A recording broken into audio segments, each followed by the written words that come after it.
You want to send a message to your fans in Brazil to watch the movie? Portuguese, that's going to be challenging. Olá, Brasil. Olá, Brasil. Olá, estou aqui em Hollywood, Los Angeles, com o diretor e produtor Shawn Levy, que produz o filme Mentes Sombrias. So tell me, what takes you to make an adaptation? What do you need to see in a story that takes you to want to adapt it? Well, I think that what you need to see in the source material is rich ideas and rich characters.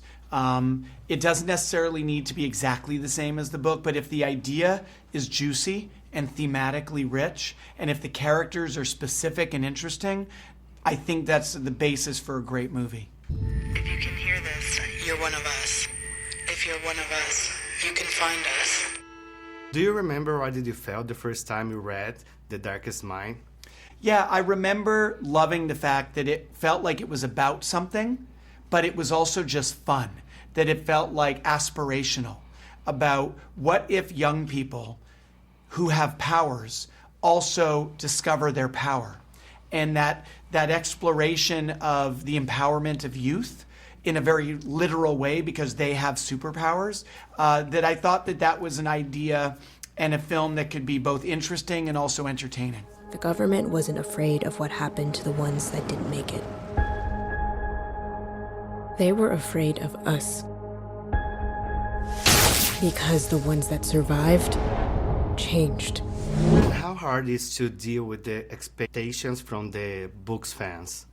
That's always a thing. We want to be loyal to the fans of the book, but we also know that we have to have the freedom to make certain changes in order to make the movie work as a film. So I was thrilled to share the movie with the novelist Alexandra Bracken and to get her stamp of approval. The fact that the author loves the movie felt like we had protected everything that mattered most. What does it take to make The Darkest Mind different from other adaptations of dystopian future books?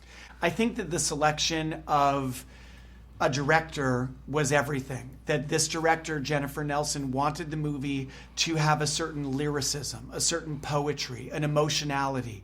That it's not like one of those YA movies where it's a futuristic world and everything is gray and blue and it feels very kind of distant in the future. This feels like our world in the near future. It feels authentic. It feels naturalistic. There are powers, but it feels like it has a certain beauty and a certain sensitivity that this director, Jennifer Nelson, brought to the screen.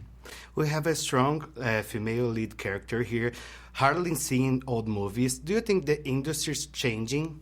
Without question, and I'm thrilled about it. I am the father of 4 daughters. And so the fact that Darkest Minds is a young female novelist, female director, female protagonist, that it's a story about the empowerment of a young woman who lives a life where she goes from being scared and victimized to powerful, I think that's a message I want to put out into the world. You want to send a message to your fans in Brazil to watch the movie? Portuguese, that's going to be challenging. Olá, Brasil. Olá, Brasil. Vamos assistir Mentes Sombrias? No, it's too hard. I'm sorry. Hi, Brazil. Thank you.